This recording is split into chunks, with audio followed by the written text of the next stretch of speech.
influencia de la Biblia, la otra gran fuente en la que se asienta la cultura occidental es la tradición grecolatina.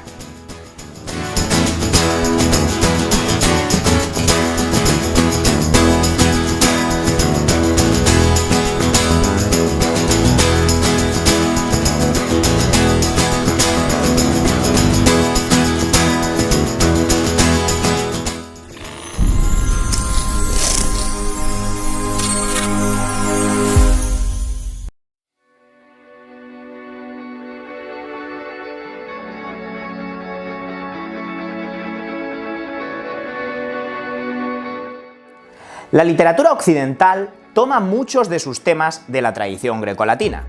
Así, los temas occidentales se construyen a partir de mitos y tópicos o se fundamentan en las antiguas filosofías helénicas.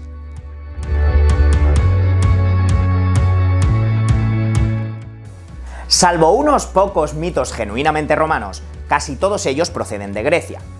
La obra que inicia el género de la poesía mitológica fue la Teogonía, de Hesíodo. Sin embargo, fueron las obras mitográficas latinas, y muy especialmente las Metamorfosis de Ovidio, las que dieron a la posteridad su saber sobre los antiguos mitos y leyendas.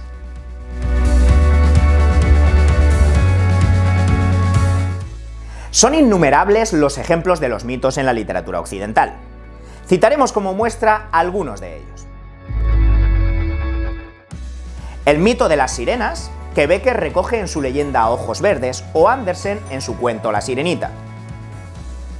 El mito de Ulises aparece en la Divina Comedia, en El mayor encanto amor de Calderón, en el Ulises de Joyce o en poemas como Ítaca no existe de la palentina Amalia Iglesias. El mito de Dafne y Apolo se recoge en los versos de Calderón o Quevedo. Tenemos mitos hasta en autores radicalmente rompedores como Francisco Ayala, que trata el mito de Venus en su Susana saliendo del baño.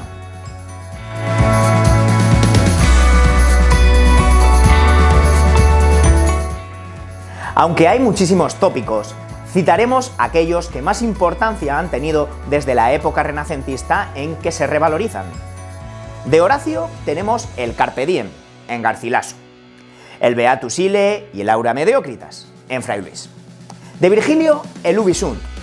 De Ausonio, el Cólige Virgo Rosas, manejado magistralmente por Góngora en el célebre verso Mientras por competir con tu cabello. Y de Cicerón, el Locus Amoenus, en Garcilaso, Montemayor, Fray Luis, etc.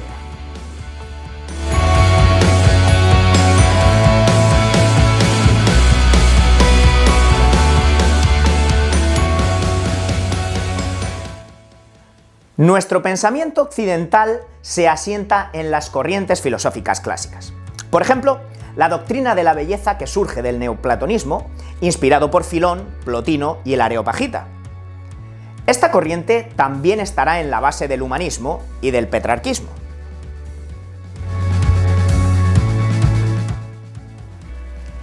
El estoicismo se aprecia, por ejemplo, en la obra de Jorge Manrique o en la Epístola Moral a Fabio de Fernández de Andrada.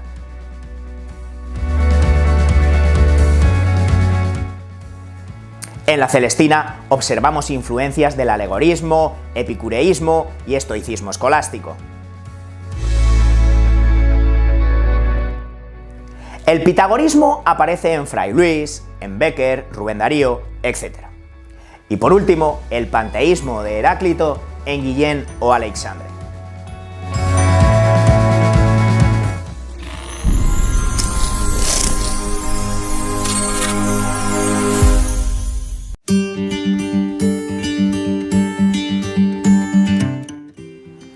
El influjo de retóricas y poéticas ha sido enorme en la forma de entender, estudiar y clasificar la literatura en Occidente.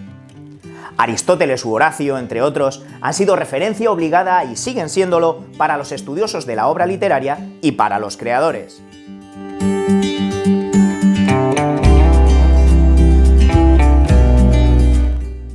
La tradición atribuye a Homero, un rapsoda ciego del siglo VIII a.C., la autoría de las dos grandes epopeyas griegas, la Ilíada y la Odisea. La Ilíada ofrece en 24 cantos un episodio del 10º año de la guerra de Troya y su tema central es la cólera de Aquiles.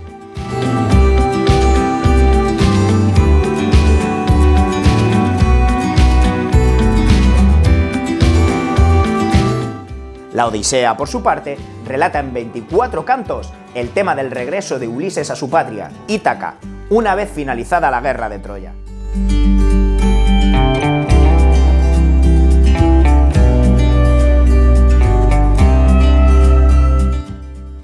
La epopeya irá evolucionando hasta llegar en Roma al modelo de Virgilio y la Eneida, la cual cuenta el origen mítico de Roma.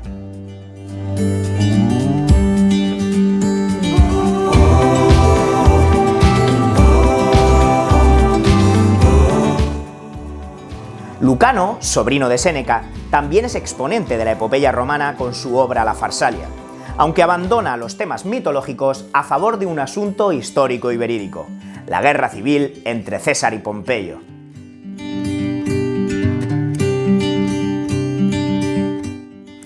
La épica medieval, Chanson de Roland, Cantar de Miocid, se desarrollará por toda Europa, siendo los paralelismos con la epopeya clásica más que evidentes. La función social es prácticamente la misma, la glorificación de los señores y las relaciones de vasallaje. Y también coinciden en la forma de transmisión. En el Renacimiento surge una épica culta que se mueve en el terreno mitológico, como la Divina Comedia de Dante o la Araucana de Ercilla.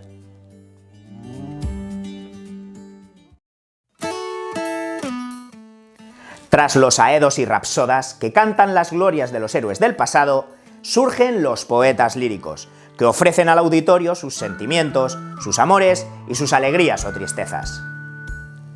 Surge así una poesía íntima que se recitaba al son de una lira. Esta será una poesía subjetiva, breve y con variedad de temas y de formas métricas. Veamos los autores y obras más relevantes de cada uno de los subgéneros líricos y cómo han influido en la literatura posterior. Égloga es un término de origen grecolatino que se utilizó en un comienzo para designar poemas breves, razón por la que se aplicó a los poemas pastoriles de Virgilio, las bucólicas.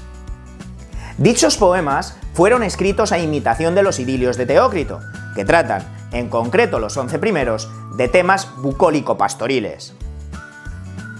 El término finalmente es utilizado para denominar a los poemas escritos sobre este asunto a imitación de Virgilio.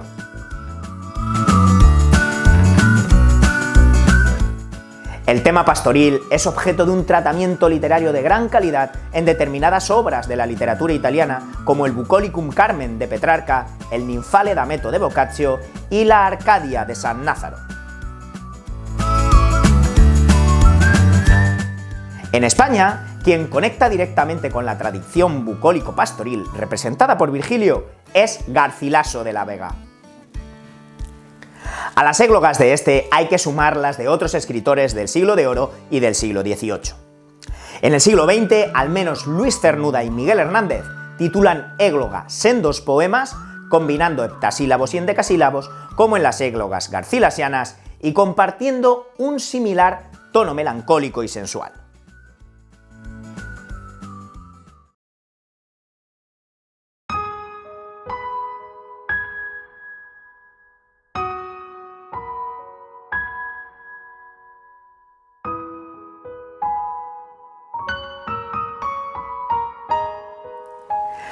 Con el término elegía se alude al sentimiento que encierra esta composición lírica.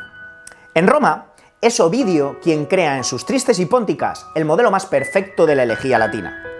En la literatura española medieval, los poemas de tipo elegíaco presentan un emotivo tono de tristeza, motivada generalmente por la muerte de un ser querido, al que se dedican dichas composiciones. A estas se da el expresivo título de plancto, llanto, entre las que descuellan por su calidad estética y emoción lírica las coplas de Jorge Manrique a la muerte de su padre.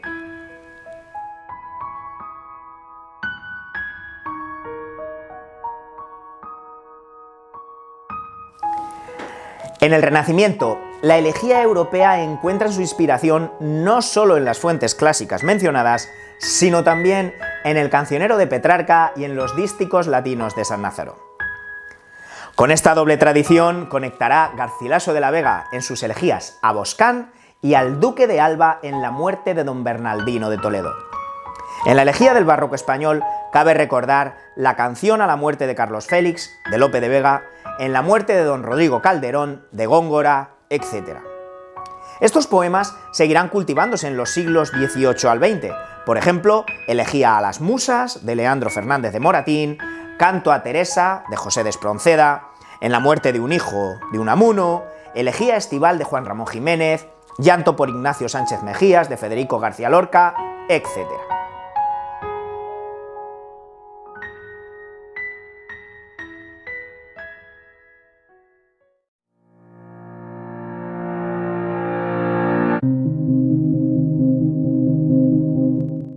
La oda es otro término de origen griego, canto, que se aplicaba en la literatura tanto a las composiciones que Píndaro dedicaba a los vencedores en los Juegos Olímpicos como a las canciones amorosas de Safo. En la literatura latina es Horacio el gran cultivador de este poema.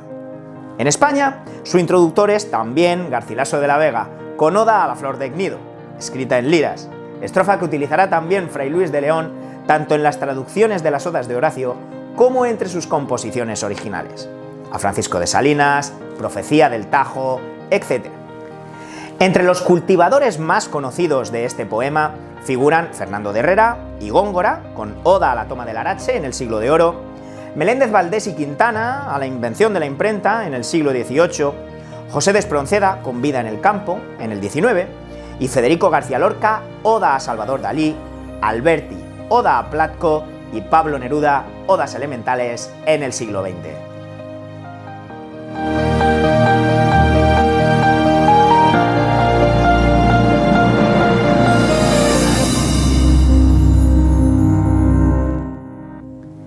El teatro griego nace unido a la tragedia, término con el que originalmente se denominaba al canto ejecutado por un coro al sacrificar el macho cabrío a Dionisio.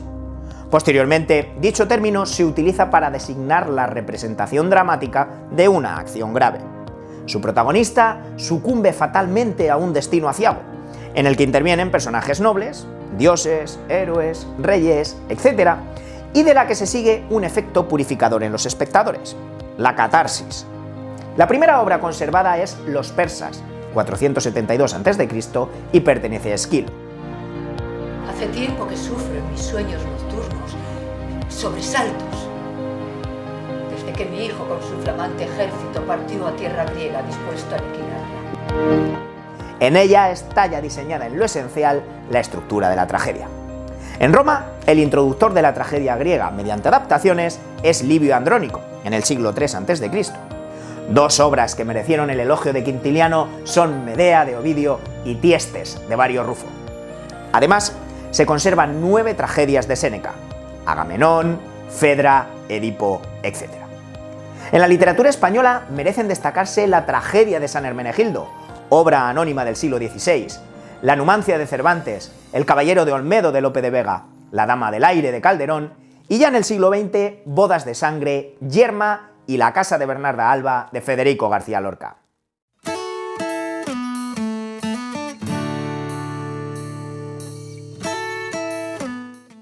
El origen de la comedia, igual que el de la tragedia, está relacionado con los cultos dionisíacos. La comedia surge en Atenas y su creador es Aristófanes, siglos V-IV a.C. Los rasgos caracterizadores de la comedia son temática referente a la vida cotidiana, personajes populares, tono de humor y final agradable. Posteriormente, el cultivador más notable de la comedia es Menandro, iniciador de lo que se denomina comedia nueva. En Roma destacan 2 autores, Plauto y Terencio, quienes sirven de base para el surgimiento de la llamada comedia humanística italiana del Renacimiento, escrita en latín, cuya relación con la Celestina fue ya percibida por Menéndez Pelayo. La tradición de la comedia grecolatina influye en la renovación del teatro europeo en los siglos XVI y XVII. Cabe destacar la aparición de la comedia del arte italiana, la comedia inglesa de Shakespeare, la francesa de Molière y Maribox, y, cómo no, la obra de Lope, Arte nuevo de hacer comedias para este tiempo. Y deja que hablen y murmuren. En España, la comedia será cultivada en el siglo XVIII por Leandro Fernández de Moratín, el Sí de las niñas, creador de la comedia neoclásica, y en el XIX por Ventura de la Vega, configurador de la alta comedia, el hombre de mundo. ¡Adiós, aborrecida! En el siglo XX cabe dentro del marbete de comedia buena parte de la producción benaventina y la llamada comedia de la felicidad de ciertos dramaturgos de posguerra, como por ejemplo López Rubio o Ruiz de Iriarte. ¿Pero qué entiende ella de...? ¡Ay! ¡Ay! ¡Ay! ¿Pero qué entiende? Otras influencias destacables son, con respecto a los géneros didácticos, los poemas didácticos de Ovidio, Ars Amatoria y Remedia Amoris, las fábulas de Esopo, los diálogos de Sócrates y Cicerón o las epístolas de Heródoto, Homero, Aristóteles o Demóstenes. Por otro lado, tendríamos los satíricos Horacio, Juvenal y Lucilio, los historiadores y filósofos Polibio, Cicerón, César y Tito Livio, los narradores Petronio o Apuleyo, y un largo etcétera de autores y obras que, como hemos venido diciendo, se van a convertir en base y apoyo de toda la literatura occidental.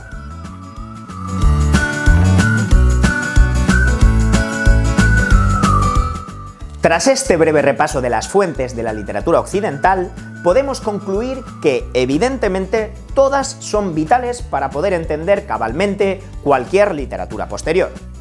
La imitatio, por tanto, es un pilar básico de las artes en cualquier momento histórico, por más rompedor y revolucionario que pretenda ser, pues el contexto intertextual, el conocimiento de ese río de textos producidos a lo largo de la historia, siempre va a ejercer un poderoso influjo sobre el creador artístico. Y es que la transmisión de influencias literarias de unas épocas a otras parece presentar un continuum. Como decía Curtius, la influencia no limita la creatividad de un individuo, sino que la inserta dentro de una tradición, de un sistema.